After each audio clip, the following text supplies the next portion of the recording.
Hello and welcome to Signature TV News Highlights for this Friday. I am Vin Martin, Obiora, Ilo. Bandits have shot a prominent traditional ruler in Ondo State, Oba Israel Adeosi, the Olufon Of Ifon. Ifon is located in Oshe local government area of the state in southwest Nigeria.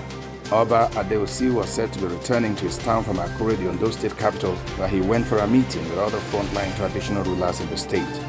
It was gathered that the incident occurred on Thursday, adding that the monarch was shot along the Ifon-Benin Highway, rushed to the Federal Medical Center in Owo, where he died as a result of gunshots he sustained. The police public relations officer in the state, T. Leo Ikoro, described the incident as sad and very unfortunate, saying the bandits also kidnapped 2 persons in the convoy after shooting the monarch. The Nigerian Inter-Religious Council NIREC says peace is possible in Nigeria, charging adherents of the various faiths to take the mission of peace as a priority in order to move the country forward.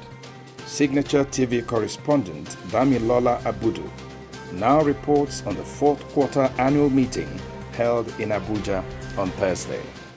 The Nigerian Inter-Religious Council NIREC has charged adherents of various religions to take the mission of peace as a priority.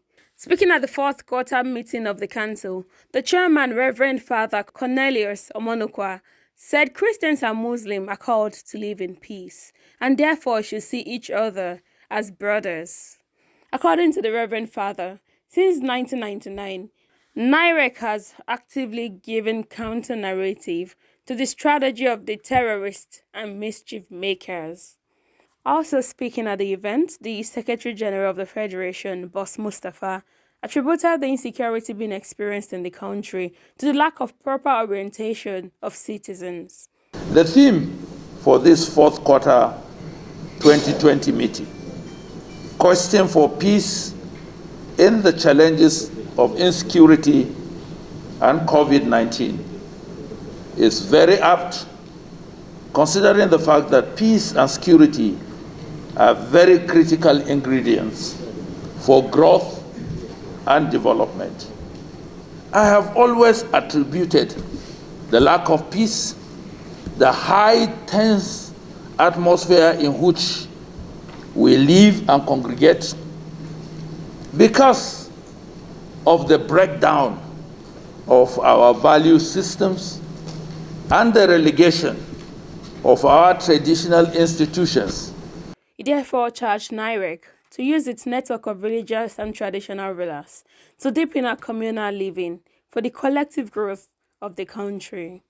I urge NIREC to use its traditional and religious capacities to further escalate its outreach to all Nigerians, especially our youth at the grassroots. Though the Constitution of the Federal Republic of Nigeria places the responsibility for security and safety on government, all citizens must be actively involved. This calls for better understanding and appreciation of the environment and perception of the significance of our collective efforts. The meeting was attended by the representatives of FCT Minister Mohammed Musa Bello, the CAN chairman, the Sultan of Sokoto, representative of the German ambassador to Nigeria, religious leaders, traditional rulers, NIREC youths, amongst others. Damilola Abudu, SignatureTv News Abuja. The federal government on Thursday revealed that 66% of Nigerian children in rural areas could neither read nor write. The government also said that while Nigeria had a higher burden of adolescent pregnancy and childbearing, 19% of teenagers between the ages of 15 and 19 were already mothers or pregnant with their first child.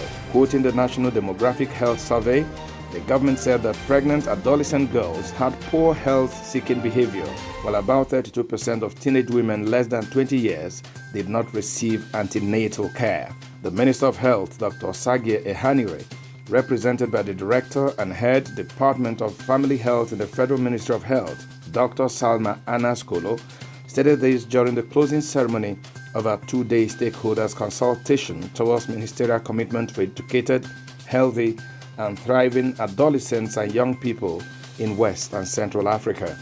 He also said that Nigeria has the highest number of persons with HIV in the world, with an estimated 1.9 million people living with HIV/AIDS.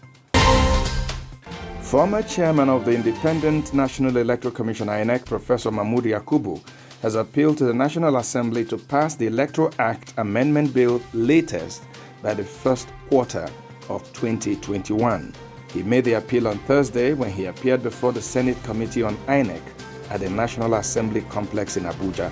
Professor Yakubu appeared for his screening by the lawmakers following his reappointment as INEC chairman by President Muhammadu Buhari.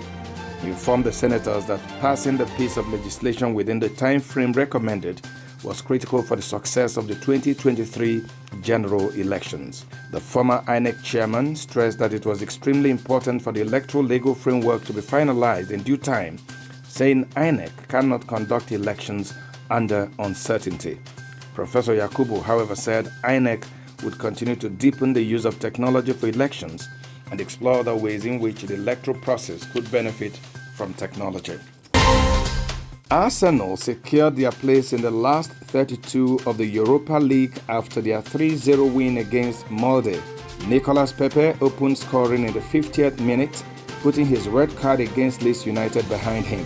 The Ivory Coast forward curled a powerful strike into the top corner. Reiss Nelson doubled the Gunners' lead shortly after with a tap-in from close range as Arsenal progressed to the knockout stages with 2 games to spare. The other 2 goals scored in the Premier League was Aubameyang's penalty against Manchester United. After the match, Arteta expressed the hope the players can reenact their scoring form in Europa in the Premier League. United States President Donald Trump says he would leave the White House if Joe Biden is officially confirmed the winner of the election by the Electoral College. Trump has made an unprecedented attempt to defy the results of the election by refusing to concede, spreading wild theories about stolen ballots, and launching baseless legal challenges that have been thrown out by courts. Answering his first questions from reporters on Thursday since the November 3rd vote, the president moved closer to accepting that he would serve only 1 term in office before Biden is inaugurated on January 20. The Electoral College, which determines the White House winner, will meet on December 14th to certify Biden's victory, with Biden receiving 306 votes to Trump's 232. The second wave of COVID-19 is predicted to go up at this time of the year. Please do well to stay safe, maintain physical and social distancing, and wear your face masks while going about your daily activities. For more on these stories, go to www.SignatureTv.org. That's the Signature TV news highlights for this Friday. Do join us for Signature TV 30 minutes later this evening. On behalf of my producer, Damilola Abudu, this is Vin Martin Obiora Ilo, thanking you for watching.